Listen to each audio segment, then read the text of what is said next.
जय हिंद साथियों। मैं गौरव सक्सेना। मेरे यूट्यूब चैनल चरखारी क्लब में आप सभी का स्वागत है। आज का विषय है तो बंगाल के गवर्नर जनरल, कंपनी के अधीन भारत के गवर्नर जनरल व भारत के वायसराय। आज का विषय है। बढ़ते हैं प्रश्नों की ओर। पहला प्रश्न है, बंगाल का पहला अंग्रेजी गवर्नर कौन था? तो बंगाल का पहला गवर्नर था रॉबर्ट क्लाइव। कंपनी के अधीन बंगाल का पहला गवर्नर रॉबर्ट क्लाइव था। रॉबर्ट क्लाइव ने बंगाल में द्वैत शासन की व्यवस्था की थी। द्वैत शासन क्या है?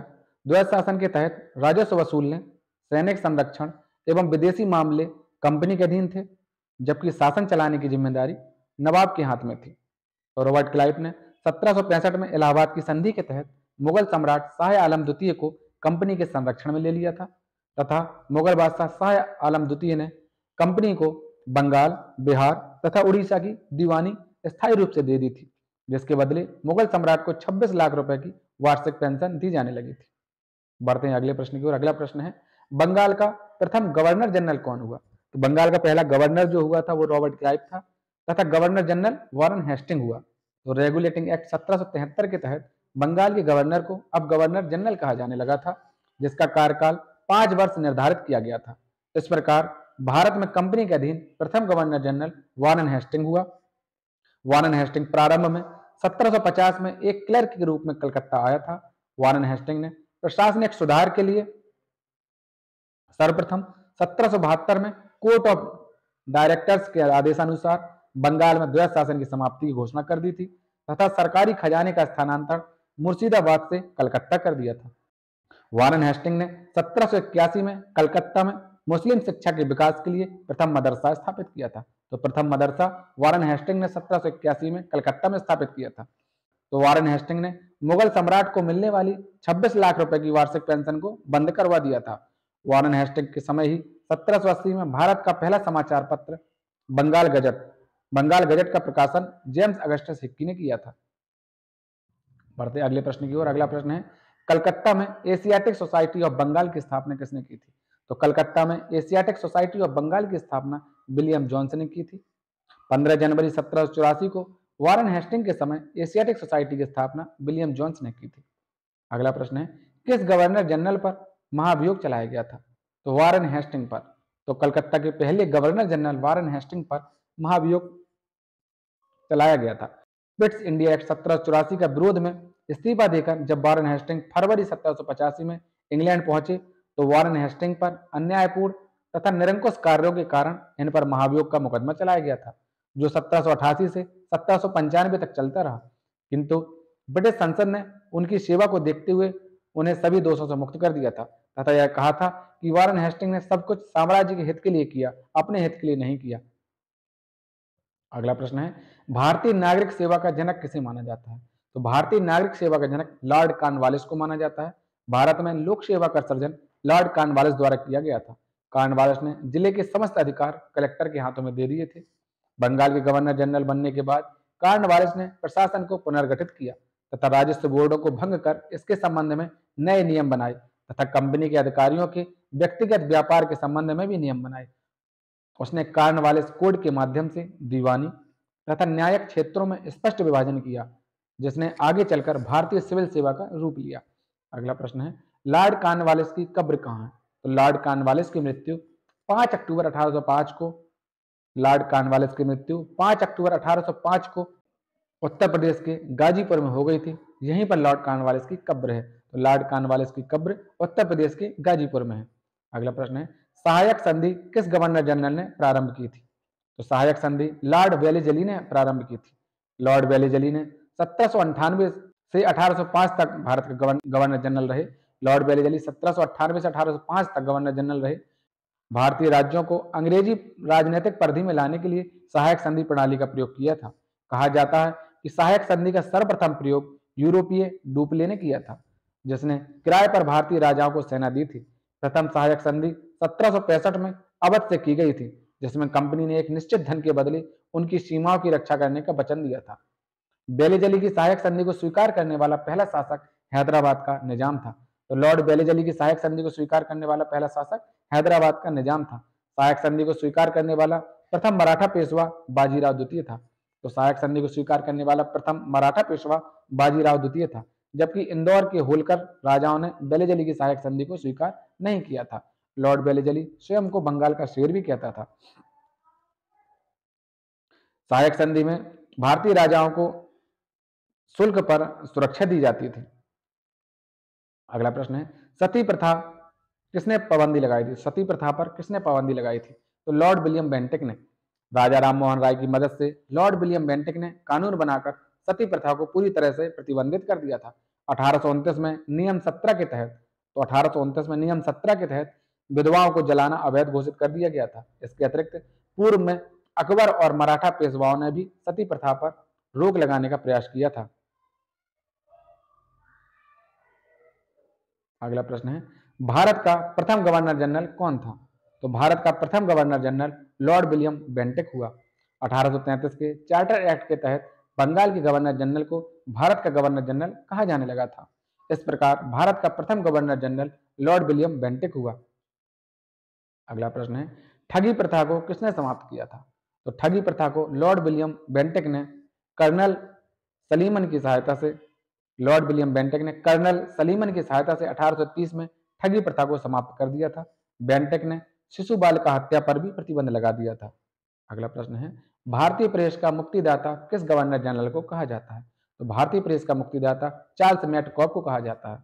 इसने अपने 1 वर्ष के कार्यकाल में प्रेस से नियंत्रण हटा दिया था और प्रेस पर लगे सारे प्रतिबंधों को हटा दिया था, इसलिए इसे भारतीय प्रेस का मुक्तिदाता कहा जाता है।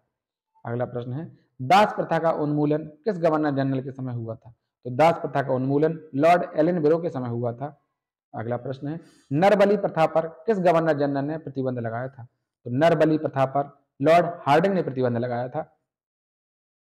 अगला प्रश्न है, इनाम कमीशन की स्थापना किसने की थी? तो इनाम कमीशन की स्थापना लॉर्ड डलहौजी ने की थी।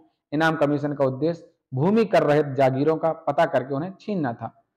वह जागीरें जो भूमि कर नहीं देती उनको छीनना इनाम कमीशन का उद्देश्य था। अगला प्रश्न है, व्यापकत सिद्धांत या डॉक्ट्राइन ऑफ लैप्स, जिसे हड़प नीति के नाम से भी जानते हैं, इससे संबंधित कौन सा गवर्नर था? तो लॉर्ड डलहौजी। लॉर्ड डलहौजी का शासनकाल उसके व्यापकत सिद्धांत के कारण अधिक याद किया जाता है।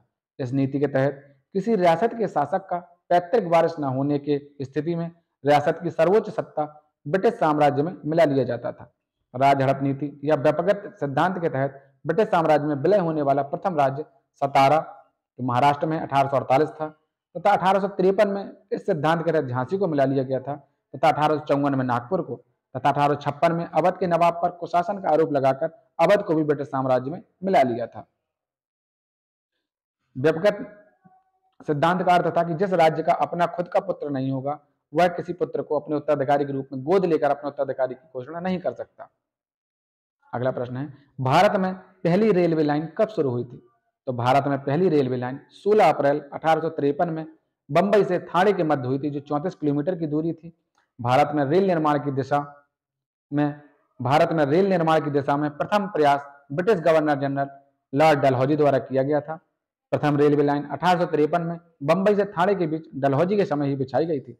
भारत में रेलवे के विकास का मुख्य उद्देश्य कच्चे माल को देश के आंतरिक भागों से बंदरगाहों तक ले जाना था, तथा इसका दूसरा उद्देश्य सेना को दूर दराज के क्षेत्रों तक पहुंचाना था, ताकि ब्रिटिश शासकों के प्रति होने वाले किसी भी विद्रोह को सरलता से कुचला जा सके। रेलवे का सबसे ज्यादा विस्तार सन 1900 के आसपास लॉर्ड कर्जन के समय हुआ था। लॉर्ड डलहौजी ने पहली बार सार्वजनिक निर्माण विभाग की स्थापना की थी। लॉर्ड डलहौजी के समय कलकत्ता एवं आगरा के बीच पहली बार बिजली से संचालित तार सेवा प्रारंभ हुई थी। डलहौजी ने ही शिमला को अपनी ग्रीष्मकालीन राजधानी बनाया था।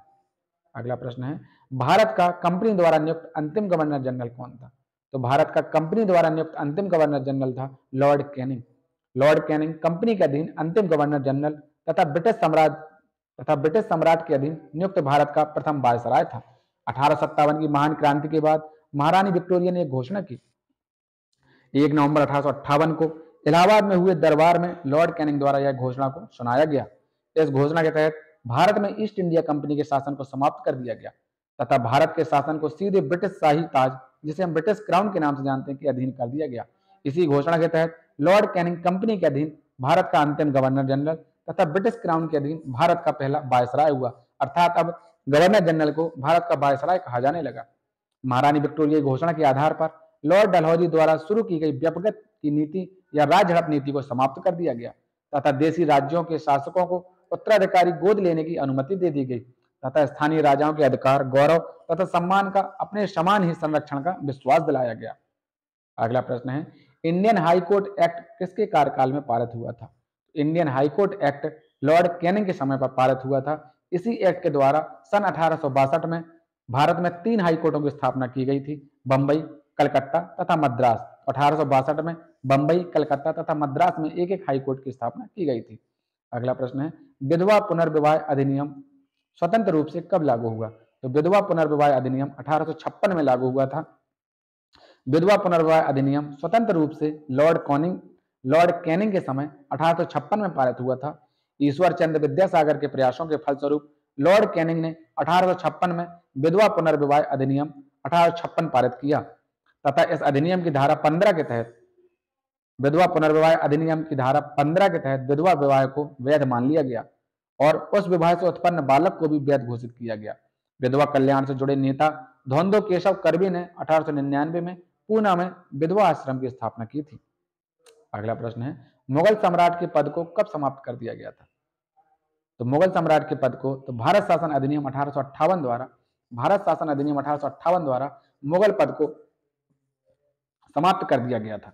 1857 क्रांति में अंतिम मुगल सम्राट बहादुर शाह जफर ने दिल्ली का नेतृत्व किया था।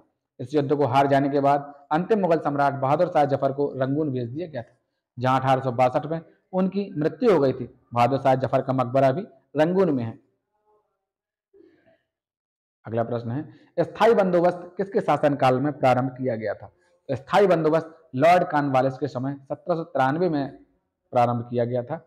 अगला प्रश्न है, भारत में अंग्रेजों के समय प्रथम जनगणना कब हुई थी? तो भारत में प्रथम जनगणना 1872 में लॉर्ड मेयो के समय हुई थी। तो भारत में प्रथम जनगणना 1872 में लॉर्ड मेयो के समय हुई थी।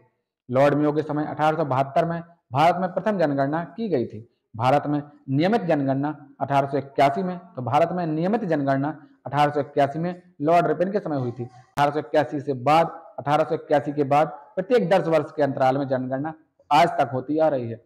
लॉर्ड मेयो ने 1872 में अजमेर में मेयो कॉलेज की स्थापना की थी तथा इसने 1872 में ही एक कृषि विभाग की भी स्थापना की थी। लॉर्ड मेयो की हत्या अंडमान निकोबार द्वीप समूह का भ्रमण करते समय एक अफगानी दंडित अपराधी ने 1872 में चाकू मारकर कर दी थी। लॉर्ड मेयो एक ऐसा वायसराय था, लॉर्ड मेयो प्रथम ऐसा वायसराय था जिसकी हत्या उसके कार्यकाल के दौरान की गई थी। अगला प्रश्न है, पंजाब का प्रसिद्ध कूका आंदोलन किसके समय हुआ था? पंजाब का प्रसिद्ध कूका आंदोलन लॉर्ड नॉर्थब्रुक के समय हुआ था। कूका आंदोलन 1872 में पंजाब के कूका लोगों जिन्हें नामधारी सिखों द्वारा चलाया गया था। यह एक सशक्त विद्रोह था जो मूलतः अंग्रेजों द्वारा गायों की हत्या को बढ़ावा देने के विरोध में किया गया था। इस आंदोलन का नेतृत्व राम सिंह तथा बालक सिंह ने किया था। अगला प्रश्न है, भारत में स्थानीय स्वशासन का जनक किसे माना जाता है? तो भारत में स्थानीय स्वशासन का जनक लॉर्ड कॉर्नवालिस को माना जाता है। लॉर्ड रिपन के कार्यकाल में प्रस्तुत स्थानीय स्वशासन प्रस्ताव 1882 से भारत में आधुनिक स्थानीय स्वशासन का प्रारंभ माना जाता है। 1882 से भारत में आधुनिक स्थानीय स्वशासन का प्रारंभ माना जाता है। लॉर्ड रिपन को स्थानीय स्वशासन का पिता माना जाता है। रिपन देश की नगर पालिकाओं को विकसित करना चाहता था। लॉर्ड रिपन ने ही 1881 में भारत में प्रथम नियमित जनगणना करवाई थी। तब से लेकर आज तक प्रत्येक 10 वर्ष के अंतराल में जनगणना की जाती है। फ्लोरेंस नाइटिंगेल ने रिपन को भारत का उद्धारक की संज्ञा दी थी। लॉर्ड रिपन के समय 1882 में शैक्षिक सुधारों के अंतर्गत विलियम हंटर की अध्यक्षता में हंटर आयोग नामक एक कमीशन गठित किया गया था, जिसका संबंध प्राथमिक शिक्षा या शैक्षिक सुधारों से था। अगला प्रश्न है, भारतीय राष्ट्रीय कांग्रेस की स्थापना किसके समय पर हुई थी? तो भारतीय राष्ट्रीय कांग्रेस की स्थापना लॉर्ड डफरिन के समय पर 28 दिसंबर 1885 को बंबई में ए.ओ. ह्यूम के नेतृत्व में हुई थी। अगला प्रश्न है, भारतीय पुरातत्व सर्वेक्षण विभाग की स्थापना किसने की थी? तो भारतीय पुरातत्व सर्वेक्षण विभाग की स्थापना लॉर्ड कर्जन ने 1904 में की थी। तो भारत में पहली बार भारत की ऐतिहासिक इमारतों की सुरक्षा एवं मरम्मत की ओर ध्यान देते हुए इसकी स्थापना की गई थी। भारत में पुरातत्व सर्वेक्षण संबंधी प्रथम प्रयास 1784 में कलकत्ता में विलियम जोन्स द्वारा एशियाटिक सोसाइटी की स्थापना करके की गई थी। अगला प्रश्न है, फूट डालो और राज करो की रणनीति किस गवर्नर जनरल ने अपनाई थी? तो फूट डालो और राज करो की रणनीति लॉर्ड कर्जन ने अपनाई थी। अंग्रेजों ने हिंदू मुस्लिम मतभेदों का पूरा लाभ उठाया तथा फूट डालो और राज करो की रणनीति अपनाई। लॉर्ड कर्जन ने फूट डालने के लिए मुस्लिम समर्थन तथा हिंदू विरोधी नीति अपनाई। इस नीति के प्रतीक के रूप में ही 1905 में बंगाल विभाजन किया गया था, जिसका उद्देश्य हिंदू और मुस्लिमों को लड़ाना था तथा बंगाल को चोट पहुंचाना था। यही कारण था कि गोपाल कृष्ण गोखले ने कर्जन की तुलना औरंगजेब से की थी। अगला प्रश्न है, किस गवर्नर जनरल ने सबसे पहले पृथक निर्वाचन मंडल की व्यवस्था की थी?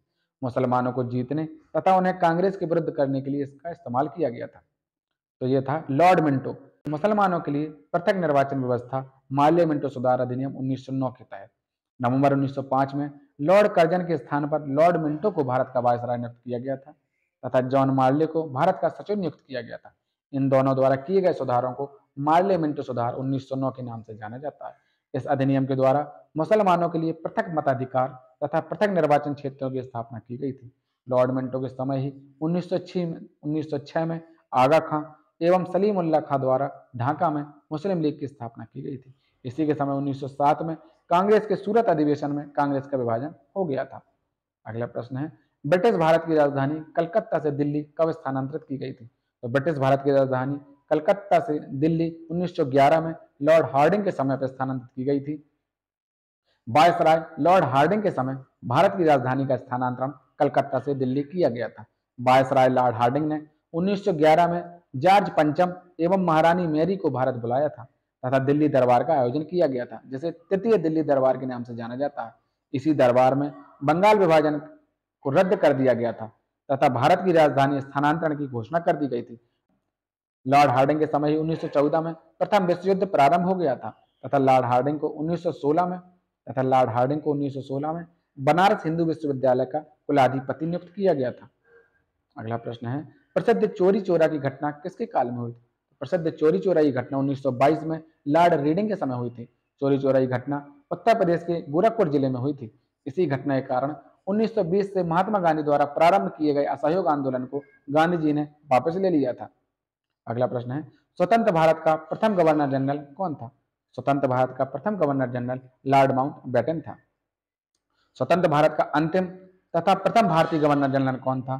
तो स्वतंत्र भारत का अंतिम तथा प्रथम भारतीय गवर्नर जनरल सी राजगोपालाचारी था। तो आपको जानकारी के लिए बता दें कि कलकत्ता का पहला गवर्नर कौन था? तो कलकत्ता का पहला गवर्नर था रॉबर्ट क्लाइव। तो कंपनी के अधीन कलकत्ता का पहला गवर्नर रॉबर्ट क्लाइव था तथा कंपनी के अधीन कलकत्ता का पहला गवर्नर जनरल वारन हेस्टिंग था तथा भारत का पहला governor general Lord William Bentinck था। 1833 के चार्टर एक्ट के तहत कलकत्ता के गवर्नर जनरल को भारत का गवर्नर जनरल कहा जाने लगा था, जिसके तहत भारत का पहला governor general Lord William Bentinck हुआ।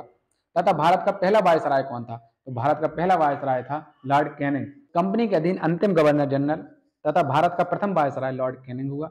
1857 के विद्रोह के बाद 1858 भारत शासन अधिनियम 1858 के तहत कंपनी के शासन को समाप्त कर भारत का नियंत्रण सीधे ब्रिटिश क्राउन के अंतर्गत आ गया। उस ब्रिटिश क्राउन के अंतर्गत भारत के गवर्नर जनरल को भारत का वायसराय कहा जाने लगा। उसके तहत भारत का प्रथम वायसराय लॉर्ड कैनिंग हुआ। स्वतंत्र भारत का प्रथम गवर्नर जनरल लॉर्ड माउंटबेटन हुआ तथा भारत का अंतिम गवर्नर जनरल राजगोपालाचारी हुए। अब भारत के सभी गवर्नर जनरलों के कार्यकाल के हिसाब से हम देख लेंगे, क्योंकि अगर हमें गवर्नर जनरलों का कार्यकाल याद होगा और क्वेश्चन आता है कि कौन सी घटना किस गवर्नर जनरल के कार्यकाल में हुई, यदि हम उस गवर्नर जनरल का कार्यकाल याद होगा तो हम आसानी से इस प्रश्न का उत्तर दे पाएंगे। तो एक नज़र में हम सभी गवर्नर जनरलों का कार्यकाल को एक नज़र में देख लेंगे। तो बंगाल का पहला गवर्नर हुआ था रॉबर्ट क्लाइव। तो रॉबर्ट क्लाइव 1757 से 1760 कलकत्ता का गवर्नर रहा। तो रॉबर्ट क्लाइव 1757 से 1760 तक बंगाल का गवर्नर रहा तथा दोबारा 1765 से 1767 तक बंगाल का गवर्नर रहा। फिर देखते हैं वारन हेस्टिंग। वारन हेस्टिंग 1774 से 1785 तक बंगाल का गवर्नर जनरल रहा। यह कंपनी के अधीन बंगाल का प्रथम गवर्नर जनरल था। उसके पश्चात लॉर्ड कॉर्नवालिस 1786 से 1793 तक तथा पुनः 1805 में बंगाल का गवर्नर जनरल रहा। इसने 1793 में स्थायी बंदोबस्त लागू किया था। उसके पश्चात सर जॉन सोर 1793 से 1798 तक कलकत्ता का गवर्नर जनरल रहा। इसने हस्तक्षेप की नीति अपनाई थी। लॉर्ड बेलीजली 1798 से 1805 तक गवर्नर जनरल रहा। इसने सहायक पद्धति शुरू की थी। इसके पश्चात लॉर्ड मिंटो प्रथम 1807 से 1813 तक। लॉर्ड मिंटो प्रथम 1807 से 1813 तक गवर्नर जनरल रहा। चार्टर एक्ट 1813 इसी के शासनकाल में पारित हुआ था। Lord William Bentinck, Lord William Bentinck 1828 से 1835 तक गवर्नर जनरल रहा। यह भारत का प्रथम गवर्नर जनरल था। चार्टर एक्ट 1833 के तहत बंगाल के गवर्नर जनरल को भारत का गवर्नर जनरल कहा जाने लगा था। चार्ल्स मैटकॉफ, चार्ल्स मैटकॉफ 1835 से 1836 तक गवर्नर जनरल रहा। इसको भारतीय प्रेस का मुक्तिदाता कहते हैं। Lord Ellenborough, Lord Ellenborough 1842 से 1844 तक गवर्नर जनरल रहा। इसने दास प्रथा को समाप्त किया था। लॉर्ड हार्डिंग, लॉर्ड हार्डिंग 1844 से 1848 तक गवर्नर जनरल रहा। इसने नरबली प्रथा पर प्रतिबंध लगाया था। पश्चात हैं लॉर्ड डलहौजी, लॉर्ड डलहौजी 1848 से 1856 तक गवर्नर जनरल रहा। इसकी प्रमुख विशेषता थी राज हड़प नीति या विपक्षित नीति के लिए इसको याद किया जाता है। लॉर्ड कैनिंग, लॉर्ड कैनिंग 1856 से 1862 तक गवर्नर जनरल रहा।